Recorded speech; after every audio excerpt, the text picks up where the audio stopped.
네, 지난주부터 이제 고린도전서 15장을 살피고 있습니다. 고린도전서 15장을 살펴보면 총 58절이나 돼요. 58절이나 되게 아주 장황하게 이 부활에 대해서 설명하는데요. 제가 지난주에 이렇게 도대체 왜 이렇게 길게 설명하나, 고린도전서에서 이 15장에서 왜 이렇게 부활을 길게 설명하는가, 그런 의심이 살짝 들었어요. 근데 사실은 답은 너무 명확해요. 15장에서 이 설명하는 부활에 관한 내용이 첫째는 너무나 중요하다. 너무나 중요하기 때문에, 이것이 신앙의 핵심이기 때문에 이렇게 장황하게 설명하는 것이고요. 그만큼 이 부활의 주제를 가지고 거짓 선생들, 거짓 교사들, 이 사단 마귀의 공격의 대상이 되고 있다. 마지막 세 번째는 이 성도의 신앙을 바르게 세워가는데 이 부활 신앙이 너무도 중요하다는 것을 인정하기 때문에 바울이 길고 깊게 다루고 있는 것 같습니다. 지난주에 15장의 전반부에서요, 바울은 예수 그리스도의 부활이 얼마나 확실한지 게바라고 하는 별명의 베드로를 게바 이렇게 얘기했죠. 베드로, 그리고 12사도, 500여 형제, 그리고 예수님의 형제인 야고보, 그리고 만삭되지 못하여 난 것 같은 나 바울에게도 예수님의 부활을 직접 보여주셨다라고 증언하셨죠. 이렇게 증인들을 많이 소환하고 있다는 것은 이 사건이 부인할 수 없는 너무도 확실한 사실임을 강력하게 주장하는 것이라 할 수 있습니다. 그럼에도 불구하고요, 이 바울의 가르침을 부정하는 이들이 나타났고, 교인들 중에도 그들에게 영향을 받는 자들이 나타난 겁니다. 오늘 12절에 보면 이렇게 말씀해요. 그리스도께서 죽은 자 가운데서 다시 살아나셨다 전파되었거늘 너희 중에서 어떤 사람들은 어찌하여 죽은 자 가운데서 부활이 없다 하느냐. 어떤 사람들이 죽은 자 가운데 부활은 없다라고 얘기한다는 거예요. 너희들 가운데 어찌하여 죽은 자 가운데 부활이 없다 하느냐. 예수 그리스도의 부활을 부인하는 자들이 주장하는 것은 부활을 아주 전면적으로 부인한다기보다는 영의 부활은 인정하나 육체의 부활은 인정하지 않는 것이었습니다. 지금도요, 부활에 대해서 주장하는 사람들의 자료를 찾아보면 많은 사람들이 영과 혼과 육을 분리해서 이제 생각하면서 우리의 몸은 죽어 흙이 된다. 부활은 죽은 몸이 다시 사는 것을 말씀하는 것이 아니다. 이렇게 주장해요. 지금도 이런 사람도 있어요. 우리 몸은 죽어서 흙이 되는 것이고 부활하는 것은 그저 영의 부활을 얘기하는 거다. 이렇게 얘기합니다. 그러면서 이 사람들이 이제 근거 구절로 드는 것이 마태복음 22장에 등장하는 7 형제에 대한 비유예요. 이 사두개인들이 예수님 부활이 없다는 사두개인들이 예수님께 이제 질문하면서 이 비유를 가지고 질문합니다. 이미 예수님은요, 마태복음 16장에서 예수님께서 이 바리새인과 사두개인들의 누룩을 주의하라 라고 말씀하시면서 이미 바리새인과 사두개인들의 이단성을 지적하셨어요. 사두개인들의 논리를 그대로, 그런데도 지금도 말이죠, 이 사두개인들의 논리를 그대로 가지고 지금도 사람들을 미혹하는 사람들이 있다는 것이 참 놀라울 정도입니다. 사두개인들이 주장은 이렇습니다. 큰형이 장가들었다가 자식 없이 죽었어요. 이스라엘은 반드시 대를 이어야 되잖아요. 고엘이라고 하는 전통이 있는 거죠. 반드시 대를 이어야 되는데, 그런데 둘째부터 셋째, 넷째, 다섯, 여섯, 일곱째까지 다 한 형수에게 장가를 들었는데 결국은 대를 잇지 못해요. 그리고 다 죽었어요. 마지막에 이 형수도 죽고 맙니다.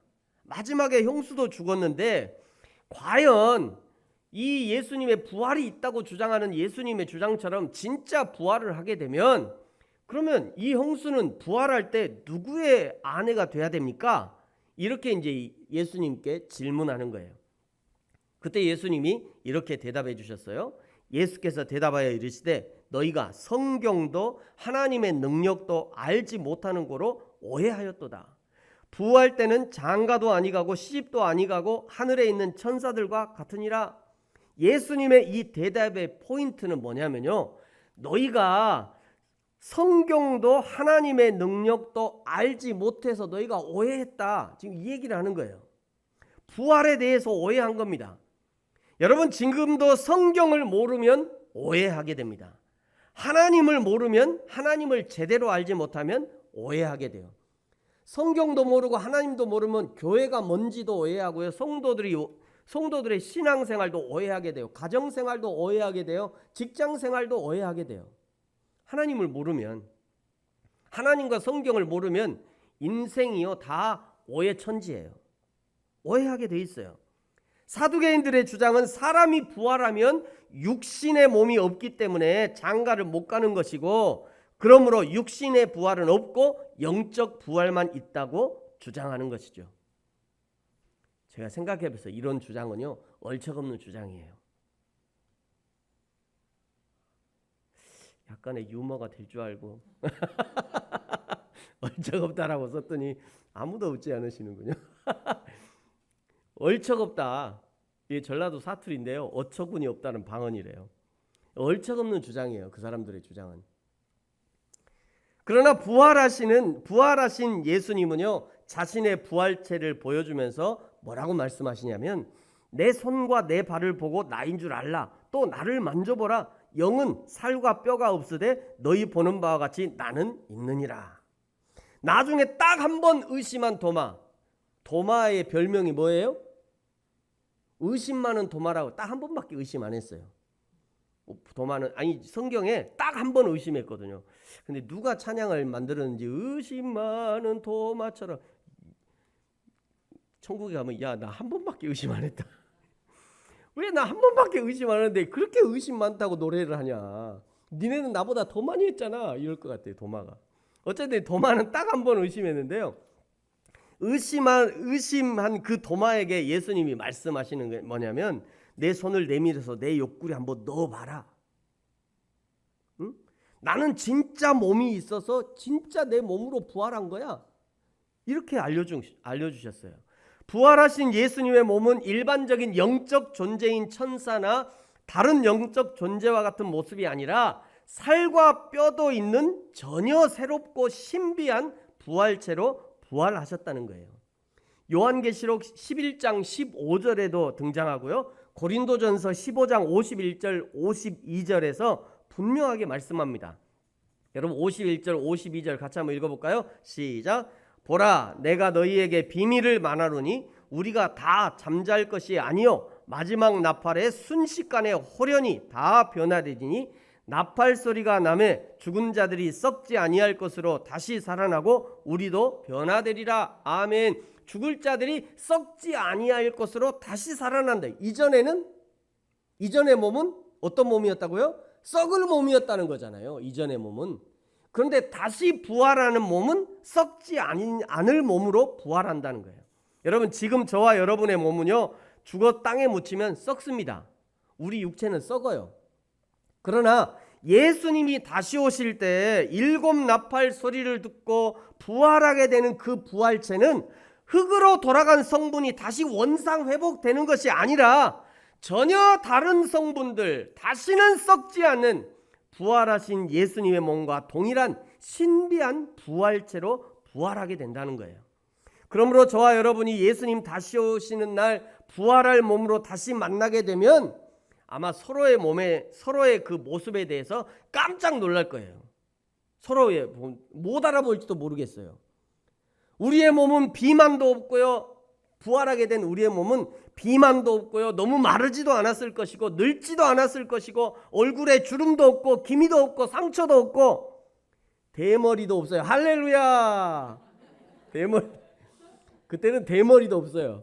왜냐하면 유전적인 그런 나쁜 게 유전이 안 돼. 이거 없거든. 할렐루야. 제일 좋아. 에? 그때는요, 대머리도 없고요, 머리가 산발하지 않고 백발도 없어요. 그때는 아프지도 않을 겁니다. 병들지도 않을 거예요. 항상 최상의 상태를 유지하는 그런 몸일 거예요. 여러분, 그래서 그 부활의 날을 기대하는 것이죠. 사랑하는 성도 여러분, 저와 여러분이 그 부활의 날, 예수 그리스도의 재림의 날을 기대함으로 오늘을 잘 살아가고 인내하고 끝까지 믿음으로 살아가는 저와 여러분이 되어지기를 예수님의 이름으로 축복합니다. 여러분, 그러나 늘 신앙으로, 부활 신앙으로 오직 예수, 오직 믿음을 외치고 살아도 그래도 때로는 실패해요. 인생의 실패를 경험합니다. 왜 그렇습니까? 아직은 우리가 썩어질 육신 가운데 살고 있기 때문이에요. 아직은 세상 권세를 잡고 있는 이 마귀의 영향을 받기 때문입니다. 그런데 하나님의 자녀 그리스도인들은 실패하고 넘어져도 신기하게 하나님은 다양한 상황과 방법을 통해서 그때마다 일으켜 세워주시더군요. 그것을 우리는 은혜라고 얘기합니다. 할렐루야.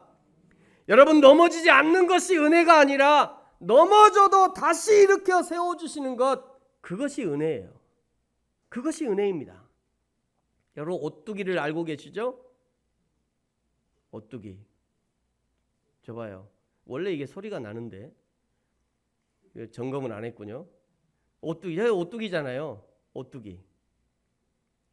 여러분, 왜 오뚜기가 넘어지지 않고 자꾸 일어서는 거죠? 왜 일어섭니까? 오뚜기 가운데 이게 중심추가 있어서 넘어져도 다시 일어나는 거예요. 저 애기가 저렇게 괴롭혀도 자꾸 일어나. 오뚜기는. 여러분, 우리도 마찬가지입니다. 내 안에 하나님의 진리가 딱 자리 잡고 있으면, 내 안에 십자가와 부활의 신앙이 딱 자리하고 있으면 인생이라는 거친 길을 걷다가 때로는 넘어져도 십자가 붙들고 일어나게 하시고 부활의 신앙 붙들고 일어나게 하시는 것, 그것을 우리는 하나님의 은혜다, 이렇게 표현하는 거예요.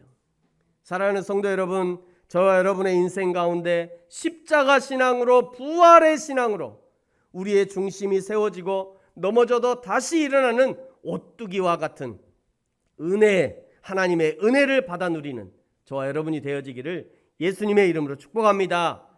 이제 12절부터요 34절까지 이제 총 6번의 만일이라고 하는 이 단어를 사용하면서 몸이 부활하지 않는다고 주장하는 일부 고린도 교인들의 믿음의 실체를 드러내고 있습니다. 먼저 13절부터 19절까지는 두 번의 반복되는 논리를 가지고 예수님의 육체의 부활이 없다고 주장하는 자들의 주장을 반박해요. 이것은 마치 예수님께서 아주 중요한 진리를 말씀하실 때 진실로 예수님 이렇게 얘기해요. 이게 아멘 아멘이거든요. 아멘. 그러니까 예수님이 아주 중요한 얘기를 할 때 진실로 너희에게 이르노니 이렇게 두 번 반복해요. 마치 바울도 그 예수님이 두 번 반복하신 것 같은 비슷한 그런 문학 장치를 사용해서 그가 주장하고 있는 이 몸과 육체의 부활이 사실임을 강조하려고 한 것 같아요. 첫 번째 구절이 이제 13절부터 15절까지인데 13절을 보세요. 만일 죽은 자의 부활이 없다면 그리스도의 부활 역시 불가능해질 것이다. 이것은 반대로 얘기하면 그리스도가 살아나셨다는 것은 반드시 몸의 부활, 육체의 부활이 있다는 것을 강력하게 증거하는 거죠. 14절을 보십시오. 만일 그리스도가 부활하지 않았다면 복음은 무용지물이 될 것이고 너희가 믿는 것도 헛것이 될 거야. 반대로 말하면 그리스도의 부활이 확실하다면 몸의 부활은 너무도 확실할 것이고 우리가 믿고 전파하는 신앙 역시 확실한 것이야. 이런 얘기를 하는 거죠. 15절은요. 만일 그리스도가 부활하지 않았다면 사도들 역시 거짓 증인이 될 것이다. 죽은 자가 다시 살아나는 일이 근본적으로 있을 수 없는 일이라면 하나님도 그리스도를 다시 살리지 않았을 거야. 사랑하는 성도 여러분, 예수 그리스도는 영혼만이 아니라 몸과 영혼이 함께 부활하셨습니다. 예수 그리스도가 그렇게 부활한 것이 확실하다면 저와 여러분 역시 몸과 영혼이 함께 부활하게 될 것이에요. 두 번째 단락은 이제 16절부터인데요. 16절부터 18절까지가 앞에서 말한 논리를 다시 한번 반복하고 있어요. 16절, 죽은 자가 다시 살아나는 부활이 없다면 부활한 그리스도도 없다. 17절, 부활한 그리스도가 없다는 것은 그들의 믿음이 헛된 것이라는 뜻이요 그들의 죄가 용서받지 못할 거야. 반대로 말하면 그리스도가 부활하셨다는 것은 우리의 믿음이 참된 믿음이요, 우리의 죄 용서가 사실이라는 것을 강력하게 증거한다는 거예요. 18절은요, 예수 그리스도의 부활이 없다면 그것은 예수 그리스도를 믿지 않고 죽은 자들과 같이 망한 것이다. 이것은 완전한 절망이다. 이 땅에서 죄의 문제가 해결할 수 있는 유일한 길이 없어진 것이니까 이건 절망스러운 일이죠. 예수 그리스도의 부활의 복음에 대한 믿음은 죄 사함의 믿음과 직결되는 겁니다. 예수 그리스도를 믿는다는 것은 예수 그리스도께서 우리의 모든 죄를 지시고 십자가에서 죽으셨고, 그리고 모든 죄를 해결하시고 그 육체와 영혼이 죽음에서 부활하셨다는 것을 믿는 것이죠. 19절은요, 이 두 번의 반복된 논리의 결론과 같은 부분이에요. 여러분, 우리 19절 같이 한번 읽겠습니다. 시작. 만일 그리스도 안에서 우리가 바라는 것이 다만 이 세상의 삶뿐이면 모든 사람 가운데 우리가 더욱 불쌍한 자이리라. 아멘. 이 세상에 속한 것 말고 더는 기대할 것이 없다면, 이 세상 가치를 거스르며 하나님 나라를 소망하며 살아온 우리는 이 세상에서 가장 불쌍한 인생이라는 거예요. 만약에 이 세상뿐이면. 그러나 반대로 정말로 우리의 몸이 부활해서 더는 이 세상에 매이거나 시공간의 제약 가운데 살지 않게 될 그날의 약속이 사실이라면, 세상이 전부인 줄 알고 사는 그들이 가장 불쌍한 자라는 거죠. 믿지 않는 자들은 하나님 앞에 부활할 것을 믿지 않으니 인생이라는 기회는 딱 한 번뿐이라고 생각을 하고 이 세상에 집중합니다. 조금 더 저급한 단어를 사용하면 믿지 않는 사람들은요, 이 세상에서 아주 뽕을 빼려고 그래. 왜요? 이 세상뿐이니까.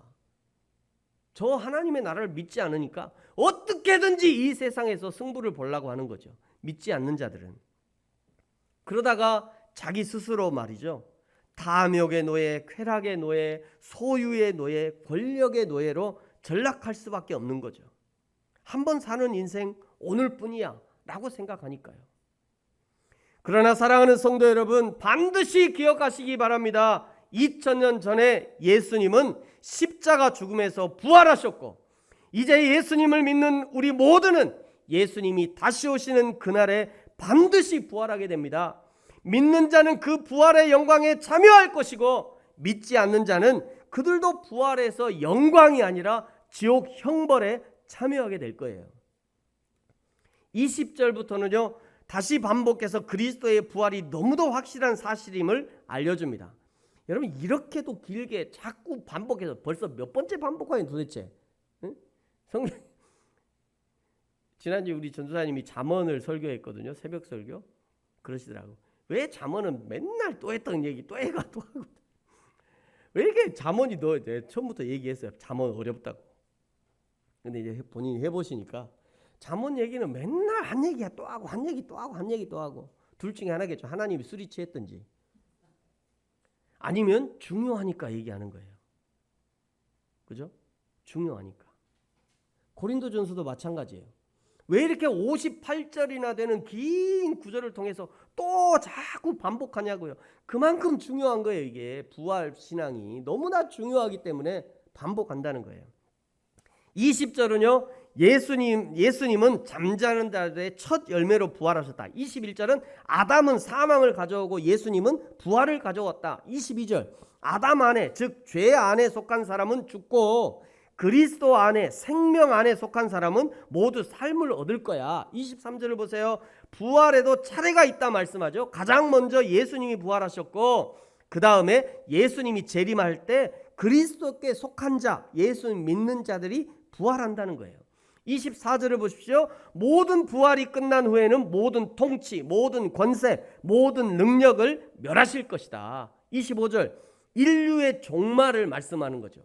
그가 모든 원수를 그 발 아래 둘 때까지, 인류의 종말까지, 이런 의미인 거죠. 26절에 최후의 사단 마귀는 어떻게 되냐? 요한계시록 20장 10절에 보면요, 마귀와 짐승과 모든 거짓 선지자들이 불과 유황못에 던져져 세세토록 영원히 심판을 받을 것이다. 하나님의 최후의 심판은 잠깐 생명이 끊어지는 그런 심판이 아닙니다. 여러분, 그런 심판이 아니에요. 그러면 죽고 끝나죠. 그냥 이 세상, 그냥 괴로운 세상, 그냥 죽으면 끝나기 순간 끝나잖아요. 그렇게 끝나는 게, 하나님의 심판은 그렇게 끝나는 게 아니에요. 하나님의 최후의 심판은 영원한 고통, 지옥 불구덩이에서 영원히 고통받는 심판이에요. 우리는 태어나서부터 지금까지 이 시간과 공간이라는 유한에 살기 때문에 이 영원이라는 개념을 이해할 수 없어요. 아무리 제가 여기를 해도 우리 자체가 유한한 사람이기 때문에, 유한한 인간이기 때문에 영원을 이해할 수가 없다고요. 우리가 영원을 이해하는 것은 하나님 앞에 부활할 때, 그때 드디어 영원을 이해할 것이에요. 하나님 품에서 영원한 안식을 누리는 것이 얼마나 즐거운 일인지, 그리고 지옥에서 영원한 유황불의 심판을 받는 것이 얼마나 고통스러운지 그때서야 깨닫게 될 거라고요. 근데 그때 가서 깨닫고 후회해도, 땅을 치고 후회해도 때는 늦으리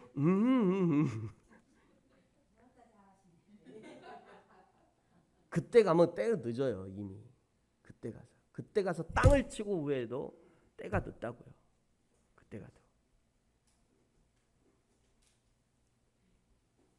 그런데 말이죠, 이 고린도 전서를 쓰고 있는 이 바울은 하나님 나라의 영광을 조금 맛본 것 같아요. 고린도 후서 12장에 보면요, 바울은 자기 자신의 경험을 이렇게 소개하고 있어요. 1절 2절 보세요. 무익하나마 내가 부득불 자랑하노니 주의 환상과 계시를 말하리라. 내가 그리스도 안에 있는 한 사람을 아노니, 자기 자신을 얘기하는 겁니다. 내가 그리스도 안에 있는 한 사람을 아노니 그는 14년 전에 셋째 하늘에 이끌려간 자라. 그가 몸 안에 있었는지 몸 밖에 있었는지 나는 모르거니와 하나님은 아시느니라. 여기 14년 전이라고 하는 것은 이 고린도 전서를 쓸 때가 AD 56년 경이거든요. 그로부터 14년 전이라고 얘기하는 것은 바울이 예수님을 만나고 아라비아 광야에서 3년, 그리고 자기 고향 다소에 가서 10년 동안 성경을 연구하고 공부했거든요. 아마 그때 예수 그리스도를 아주 깊이 만난 그 시기를 가리키는 것 같아요. 중요한 것은 그때 셋째 하늘을 경험했다는 거예요. 하나님의 나라를 경험했다는 거예요. 그 하나님의 나라를 경험해 보니까 이 세상에서 겪는 어려움, 고통, 억울함, 아픔, 육신의 연약함, 가난함의 고통, 29절에는 세례를 언급하고 있죠. 또 30절에서는 위험을 무릅쓴대요. 세례나 위험이나 당시에는 모두 다 생명을 거는 일이었어요. 그래서 고백하는 것이 이제 31절입니다. 여러분, 우리 31절 같이 한번 읽겠습니다. 시작. 형제들아, 내가 그리스도 예수 우리 주 안에서 가진 바 너희에게 대한 나의 자랑을 두고 단언하노니 나는 날마다 죽노라. 아멘. 여기 날마다 죽노라 라고 하는 이 표현은 날마다 자기 생명을 끊겠다 이런 의미가 아니에요. 이런 의미가 아니라 헬라어로 아포드네스코라는 단어예요. 아포드네스코, 죽음이라고 하는 의미거든요. 그런데 이 단어는 두 단어가 합쳐져 있어요. 아포라고 하는 단어는 떨어지다 이런 의미입니다. 아포는 떨어지다. 드네스코 하면 이게 이제 죽음이라는 의미인데 죽다라는 의미예요. 그러니까 죽다, 떨어지다, 뭐 이거는 이제 죽음으로 떨어지다 이런 의미도 있지만 죽음에서 떨어져 있다 이런 의미도 있어요. 그러니까 이건 무슨 의미냐면 나는 죽음을 초월했다 이런 의미로 해석할 수 있습니다. 나는 죽음을 초월했다. 죽음이 두렵지 않다는 의미인 거죠. 왜 그렇죠? 부활해서 들어갈 저 영원한 천국을 너무나 사모하기 때문에 그 천국이 실제한다는 것을 바울은 보고 왔잖아요. 이미 바울은 보고 왔어요. 그 천국이 실제라는 것을. 그걸 보고 왔기 때문에 나는 지금 날마다 죽어도 난 더 이상 두렵지 않아. 나는 그 죽음을 초월한 존재야. 나는 그 죽음에 영향받지 않아. 지금 이 얘기를 하고 있는 겁니다. 그러니까 두려울 것이 없는 거예요. 여러분, 사단 마귀가 가장 유용하게 사용하는 무기가 뭐냐면 죽음이라는 무기예요. 죽음. 이제 바울은 죽음도 두렵지 않은 상태가 되었으니 세상에 이런 천하무적이 없는 거죠. 여러분, 우리가 두려워하는 게 다 죽는 거 두려워하잖아요. 죽을까 봐 두렵잖아요. 이 세상 더 살았으면 좋은데 일찍 죽을까 봐 두렵고, 여행 가다가 밖에서 죽을까 봐 두렵고, 운전하다가 사고 나서 두렵고. 코로나가 왜 무서워요? 코로나 걸려서 나오면 무서울 게 없어. 뭐 감기처럼 그냥 약 먹으면 좋은데 뭐가 무서워? 근데 코로나가 무서운 거 죽을까 봐 무서운 거예요. 죽을까 봐. 사단 마귀가 가장 강력하게 사용하는 이 무기가 이 죽음이라는 무기예요. 그런데 사도 바울은요, 이제 죽음이 두렵지 않은 상태가 된 거예요. 천하무적이죠, 완전히. 여러분, 그래서 당당하게 고백하는 거예요. 나는 날마다 죽노라. 나는 날마다 죽음을 초월했다. 사랑하는 성도 여러분, 저와 여러분이 날마다 이 바울의 당당함, 영원한 하나님의 나라를 사모하는 당당함, 영원한 천국에서 하나님과 함께할 날을 기대하는 그 기대를 가지고 나는 죽음도 두렵지 않다는 당당함으로 이 세상을 살아가시기를 예수님의 이름으로 축복합니다. 그래서 바울이 이제 성도들에게 권면하는 것이 33절과 34절이에요. 같이 한번 읽겠습니다. 시작. 속지 말라. 악한 동무들은 선한 행실을 더럽히나니 깨어 의를 행하고 죄를 짓지 말라. 하나님을 알지 못하는 자가 있기로 내가 너희를 부끄럽게 하기 위하여 말하노라. 아멘. 여러분, 부활은 없다고 주장하는 자들의 그 주장에 속지 마시기 바랍니다. 여러분은 선한 행실을 포기하지 말고 더럽히지 않도록 주의하셔야 돼요. 항상 깨어 있어야 합니다. 하나님과 사람 앞에 죄를 짓지 마십시오. 그러기 위해서 바울의 고백을 날마다 마음에 새겨야 돼요. 나는 날마다 죽노라. 나는 이 죽음을 초월한 존재야. 나는 죽음을 초월한 사람이야. 나는 지금 죽어도 하나님 품에 안길 사람이야. 야, 이 사단 마귀야, 죽음을 가지고 장난치지 마. 나는 죽음을 초월한 사람이야. 이런 당당한 고백을 늘 가지고 살아야 되는 거예요. 사랑하는 성도 여러분, 오늘 바울의 고백처럼 하나님의 천국을 사모함으로 죽음을 뛰어넘는, 죽음을 초월한 담대한 삶을 사시기를 예수님의 이름으로 축복합니다. 뿐만 아니라 속지 말아야 합니다. 육의 부활을 부정하는 자들에게 속지 마십시오. 교회를 깨뜨리고 분열시키는 자들에게 속지 마시기 바랍니다. 믿음으로 행하는 선한 행실을 부정하는 자들에게 속지 말아야 합니다. 그리하여 오직 믿음으로 주님 다시 오실 날에 하나님 품에서 누릴 영원한 천국을 사모하고 베푸실 아름다운 면류관을 기대하면서 끝까지 믿음으로 승리하는 저와 여러분이 되어지기를 예수님의 이름으로 축복합니다. 기도하겠습니다. 우리 같이 한번 기도하죠.